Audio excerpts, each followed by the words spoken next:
Hello नमस्कार दोस्तों, कैसे आप लोग। आशा करते हैं आप लोग अच्छे होंगे। देखिए, अगर आप यूजीसी नेट 2026 का एग्ज़ाम देने वाले हैं तो आप सभी के लिए यहाँ पर दो गुड न्यूज़ निकल के आ चुकी है, जो कि इस वीडियो में हम बताने वाले हैं।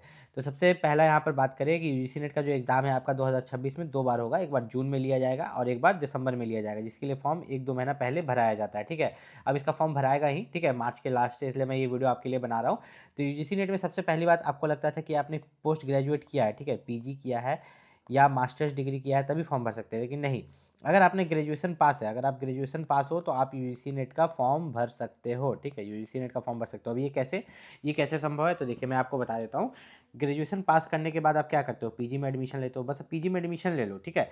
क्योंकि यहाँ पर एक नियम है जो मैं आपको समझा देता हूँ, ध्यान से समझ लीजिएगा इस चीज़ को, कि यूजीसी नेट का जब आप फॉर्म भर रहे हो, ठीक है, यूजीसी नेट का जब आप एग्ज़ाम देते हो, मान लो कि जून वाला एग्ज़ाम आप दिए और आपका रिजल्ट 15 जुलाई को निकल जाता है, आप पास कर जाते हो। ठीक है, 15 जुलाई 2026 को आपके रिजल्ट आ जाते हैं यूजीसी नेट के, और अभी आपने ग्रेजुएशन ही पास किया है। क्या पास किया है? ग्रेजुएशन पास किया आपने, यूजीसी नेट का फॉर्म भर दिया था जून वाला, जून 2026 वाला, और 15 जुलाई 2026 को आपके रिजल्ट आ जाते हैं। अब आपको यहाँ से 2 साल का समय मिलेगा। जिस दिन रिजल्ट निकला उस दिन से 2 साल का समय मिलेगा। मतलब 15 जुलाई 2026 से 2027, 2027 से 2000, 15 जुलाई 2028 तक का आपको समय मिलेगा आपका अपना पीजी कंप्लीट करने के लिए, पोस्ट ग्रेजुएट डिग्री, जो भी आपका एमए, एमएससी, ठीक है, एमकॉम, जो भी आप कर रहे हैं, पीजी, पोस्ट ग्रेजुएट डिग्री, आपको 2 साल का समय मिलता है कंप्लीट करने के लिए। जिस दिन रिजल्ट निकलता है उस दिन से कितने साल का? 2 साल का। इसलिए अगर आप ग्रेजुएशन पास भी है तो आप यूजीसी नेट का फॉर्म भर सकते हैं। ये पूरा दिया हुआ है, ठीक है, आप पूरा जाके कहीं से भी सर्च करके कहीं से भी पता कर सकते हैं। दूसरा यहाँ पर बात करें तो यूजीसी नेट का जो एग्जाम होता है, इसमें टोटल जो है 2 पेपर होते हैं, पेपर 1, पेपर 2। पेपर 1 में यहाँ पर 50 क्वेश्चन होते हैं, पेपर 2 में यहाँ पर 100 क्वेश्चन होते हैं, ठीक है। और पेपर 1 जो होता है सभी के लिए कॉमन रहता है। ये जो 50 क्वेश्चन है सभी के लिए कॉमन रहता है, जो लोग एग्जाम देने वाले हैं, ठीक है। उसमें आपको reasoning ability, reading comprehension, divergent thinking, ये सब पूछा जाता है। लेकिन पेपर 2 जो होता है, जिसमें 100 क्वेश्चन होते हैं, इसमें डोमेन नॉलेज पूछा जाता है। डोमेन नॉलेज का मतलब है कि ग्रेजुएशन में जो आपने सब्जेक्ट पढ़ा, पीजी में जो आपने सब्जेक्ट पढ़ा, वही आपसे पूछे जाते हैं, ठीक है। इस चीज़ का खास ख्याल रखिएगा। और यहाँ पर दोनों पेपर मिला के आपको एग्रीगेट 40% तो लाना जरूरी है, ठीक है, 40% मार्क्स, इस चीज़ का खास ख्याल रखिएगा। तीनों का कट ऑफ अलग अलग जाता है। जेआरएफ का कट ऑफ अलग जाता है, आपका असिस्टेंट प्रोफेसर का कट ऑफ अलग जाता है, और पीएचडी एडमिशन के लिए कट ऑफ अलग जाता है। ये मैं आपको बताऊंगा कि आपका कट ऑफ जो है अलग अलग क्या क्या जाता है। पहले मैं ये बता दूं कि आपका जो पेपर 1 है उसके लिए बुक अलग आता है, ठीक है। मैंने सभी बुक का लिंक जो है नीचे डिस्क्रिप्शन में दे दिया, इसी वीडियो के नीचे जो आप मोर टिपिएगा, ठीक है, इस वीडियो जो देख रहे हैं इसी के नीचे में आप मोर टिपिएगा डिस्क्रिप्शन में, या यहाँ पर शो कर रहा होगा। सब लिंक पर एक एक जाके क्लिक कीजिएगा, ठीक है। वीडियो के डिस्क्रिप्शन में जितना भी लिंक है उस पर जाके क्लिक कीजिएगा, आपको पता चल जाएगा पेपर 1 का कौन सा बुक है, और पेपर 2 का अलग अलग सब्जेक्ट का सभी बुक्स मैंने डाल दिए यूजीसी नेट के, ताकि कोई भी बच्चा को दिक्कत ना हो, वो बुक आराम से परचेस कर ले यहाँ पर, ठीक है। दूसरी बात यहाँ पर बात करें तो आपके लिए मैंने बोला था दूसरा गुड न्यूज़ भी है। तो जो बच्चे पहले से एग्जाम दे रहे हैं उनके लिए तो अच्छी बात है, उनको पता होगा यहाँ पर कोई भी नेगेटिव मार्किंग नहीं होता, ठीक है। आपका कोई भी नेगेटिव मार्क्स नहीं कटेगा अगर आप क्वेश्चन अटेम्प्ट करते हैं। आपके पास टोटल जो यहाँ पर आप देखा कि आपके पास यहाँ पर 150 क्वेश्चन थे, ठीक है, गुना 2 कर रहे हैं तो 300 मार्क्स का आपका एग्जाम हो रहा है। तो 150 क्वेश्चन में से मान लो कि अगर आपके 50 क्वेश्चन गलत भी हो जाते हैं, पूरा आपने 150 बना दिया, तो आप 100 क्वेश्चन तो सही हो रहे हैं, उसके 200 मार्क्स मिल जाएंगे। कोई भी नेगेटिव मार्किंग आपका यहाँ भी नहीं कटने वाला, जो कि आपके लिए काफ़ी अच्छी बात है।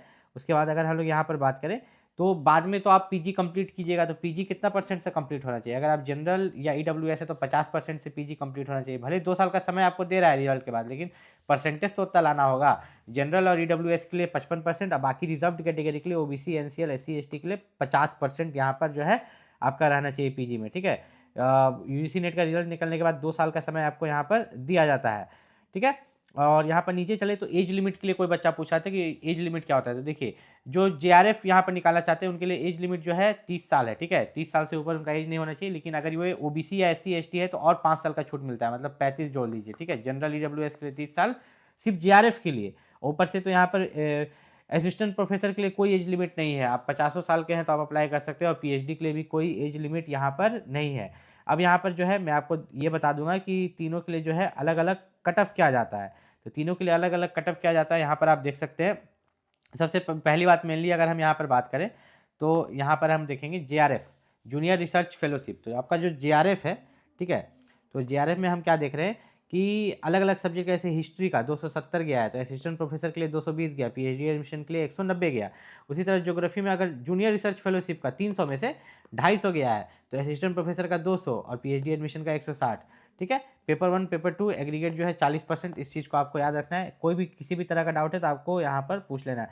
मतलब एक एवरेज मार्किंग जो है 300 में से आपको 250 प्लस मार्क्स लाइएगा तो जेआरएफ मिलने के चांसेस आपको यहाँ पर रहते हैं।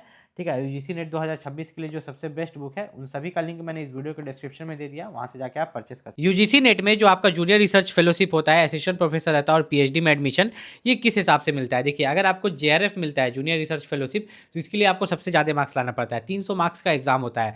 अगर आप उस सब्जेक्ट में, जिस भी सब्जेक्ट आपका, हिस्ट्री हो, ज्योग्राफी हो, इंग्लिश हो, हिंदी हो, जो भी सब्जेक्ट आपका हो, उसकी में अगर आप ज़्यादा मार्क्स ला रहे हैं, ठीक है, ओवरऑल 300 में से पूरा ज़्यादा मार्क्स ला रहे हो, 280 ला रहे हो, 270 ला रहे हो, तब जाके आप जेआरएफ क्वालिफाई करते हो। जेआरएफ क्वालिफाई करने के बाद आपको पर मंथ जो है स्टिपेंड के रूप में, स्कॉलरशिप के रूप में पैसा मिलता है, मदद मिलता है, जिससे कि आप पीएचडी आराम से कर पाते हो और अपना जीवन शैली भी चला पाते हो।